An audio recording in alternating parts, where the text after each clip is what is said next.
లక్ష్మీశ్రావు. నేను reserve bank of ఇండియాలో assistant general manager కింద వర్క్ చేస్తున్నాను. సో ఈ ప్రోగ్రామ్కి చేసిన ఎస్బీఐ ఆఫీసర్స్ అందరికీ అండ్ ఏడిఎం గారికి, నబార్డ్ ఏజిఎం గారికి అండ్ స్టాఫ్ అందరికీ అండ్ మీ అందరికీ వచ్చిన మీ అందరికీ కూడా వెరీ వెల్కమ్.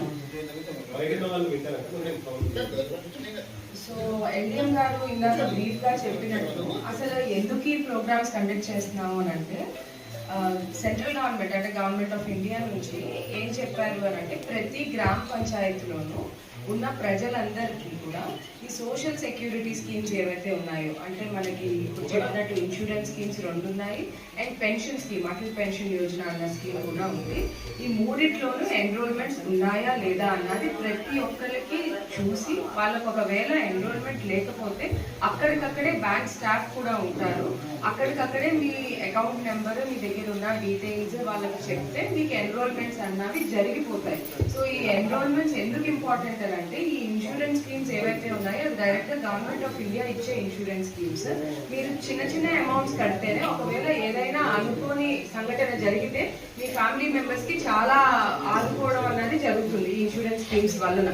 అందుకని మీరు ఖచ్చితంగా అందరి అకౌంట్స్ లోని ఇన్సూరెన్స్ స్కీమ్స్ లో ఎన్రోల్మెంట్ ఉందా లేదా అన్నది చెక్ చేయడము, ఒకవేళ లేకపోతే అలాంటి స్కీమ్స్ లో అక్కడికక్కడే ఎన్రోల్మెంట్ చేసుకోవడం అన్నది మెయిన్ ఇంటెన్షన్ కింద ఈ క్యాంప్ స్టార్ట్ చేయడం జరిగిందండి. జూలై 1 నుంచి సెప్టెంబర్ 30 వరకు అంటే 3 నెలల పాటు ప్రతి ఒక్క గ్రామ పంచాయతీలోనూ ఆల్ ఓవర్ ద కంట్రీ జరుగుతుంది. ఇది మన తెలంగాణ ఒకటే కాదు, ప్రతి రాష్ట్రంలోనూ ప్రతి గ్రామ పంచాయతీలోనూ ఇలాంటి క్యాంప్ పెట్టి ఆ గ్రామ పంచాయతీలో ఉన్న ప్రజలందరికీ బ్యాంకింగ్ సర్వీసెస్ దగ్గరగా వెళ్ళి ఇవ్వాలి అన్న ఇంటెన్షన్ తో ఈ 3 months మిషన్ మోడ్ స్టార్ట్ అయ్యింది.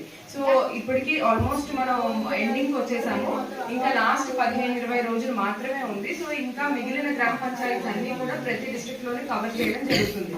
సో ఈ సోషల్ సెక్యూరిటీ స్కీమ్స్ లో మీ ఎన్రోల్మెంట్ ఉందా లేదా అన్నది మీరు బ్యాంక్ వారి దగ్గరికి వెళ్ళి వాళ్ళని కనుక్కుని మీ డీటెయిల్స్ ఇచ్చి వాళ్ళకి చెప్తే వాళ్ళు ఒకవేళ లేకపోతే అక్కడే ఎన్రోల్మెంట్ చేస్తారు. అది ఫస్ట్ పాయింట్.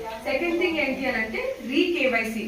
కేవైసీ అంటే ఏం లేదండి, మీరు భయపడాల్సింది ఏం లేదు. అందులో ఓన్లీ నో యువర్ కస్టమర్. అంటే మీరు అందరి అకౌంట్స్ ఒక 5 ఏళ్ళు అయి ఉంటాయి ఓపెన్ చేసి, 7 ఏళ్ళు అయి ఉంటాయి, 10 ఏళ్ళు అయి ఉంటాయి. కానీ మీరే ఆ అకౌంట్ వాడుతున్నారా లేదా అన్నది బ్యాంక్ వారికి తెలియదు కదా. ఒక్కొక్కసారి మోసాలు జరుగుతున్నాయి. ఏంటి, మీ అకౌంట్ ఇంకొకరు ఎవరో వాడి తప్పుడుగా ట్రాన్సాక్షన్స్ చేసి, అనవసరమైన ట్రాన్సాక్షన్స్ చేసి, దాన్ని యూజ్ చేయాల్సిన విధంగా యూజ్ చేయకపోవడం వల్ల వేరే వాళ్ళకి నష్టం కలిగించేలా కూడా అకౌంట్ లో ట్రాన్సాక్షన్స్ జరుగుతున్నాయి. ఇవన్నీ అవాయిడ్ చేయడానికి అని చెప్పి నో యువర్ కస్టమర్ అంటే మీ దగ్గర ఉన్న చిన్న ఆధార్ కార్డ్ కానీ ఏదైనా వ్యాలిడ్ డాక్యుమెంట్ కానీ బ్యాంక్